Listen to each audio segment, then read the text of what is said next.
வணக்கம். இன்றைக்கி நம்ம விருந்தோம்பலில் கருப்பு கொண்டக்கடலை வச்சு ஒரு சிம்பிளான, ஹெல்த்தியான, டேஸ்டியான சாலட் எப்படி செய்கிறதுன்னு பார்ப்போம்.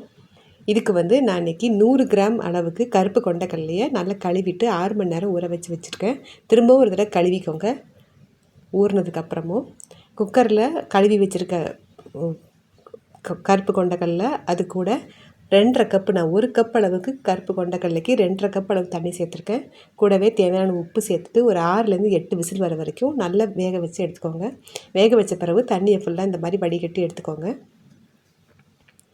இப்போ ஒரு மிக்சிங் பவுலில் வேக வச்ச கருப்பு கொண்டக்கடலை, அது கூட 1/4 கப் அளவுக்கு பொடியாக கட் பண்ண பெரிய வெங்காயம், 1/4 கப் அளவுக்கு பொடியாக நறுக்கின வெள்ளரிக்காய்,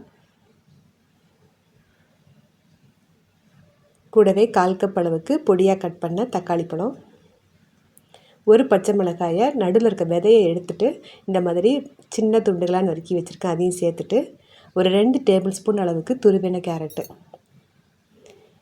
இது கூட இப்போ சாலடுக்கு காரத்துக்கு ஒரு 1/4 டீஸ்பூன் அளவுக்கு கருப்பு மிளகுத்தூள், அப்புறம் ஒரு 1/4 டீஸ்பூன் அளவுக்கு கருப்பு உப்பு. இது இல்லைன்னா பரவாயில்ல, நீங்கள் நார்மல் உப்பே சேர்த்துக்கலாம். இந்த சாலடுக்கெலாம் இந்த கருப்பு உப்பு நல்ல டேஸ்ட் கொடுக்கும்.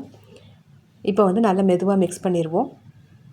கருப்பு கொண்டக்கடலையே நல்லா 6 மணி நேரம் ஊற வச்சு நல்ல பதமாக நல்லா வேக வச்சுக்கோங்க.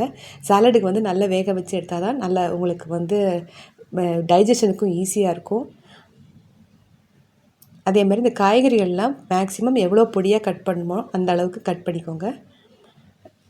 அப்போ தான் உங்களுக்கு சாப்பிடும்போது பார்த்திங்கன்னா இந்த கொஞ்சம் வேக வச்ச கடலை அப்புறம் இந்த வெங்காயம்லாம் க்ரன்ச்சியாக இருக்கும்போது நல்ல டேஸ்ட் நல்லாயிருக்கும்.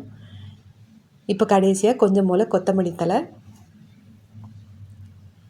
அப்புறம் சாலடு பரிமாறதுக்கு எப்போ பரிமாறுறீங்களோ அந்த ஸ்டேஜில் ஒரு பாதி எலுமிச்சம்பழம், பாதி அளவு புழிஞ்சால் போதும், சேர்த்துட்டு நல்லா கலந்து விட்டுட்டு உடனேவே பரிமாறிங்க. நான் எலுமிச்சம்பழம் சேர்த்துட்டு ரொம்ப நேரம் வச்சுருக்கக்கூடாது. அப்படியே சாலட்லாம் பார்த்திங்கன்னா செஞ்ச உடனே சாப்பிட்றது தான் நல்லது.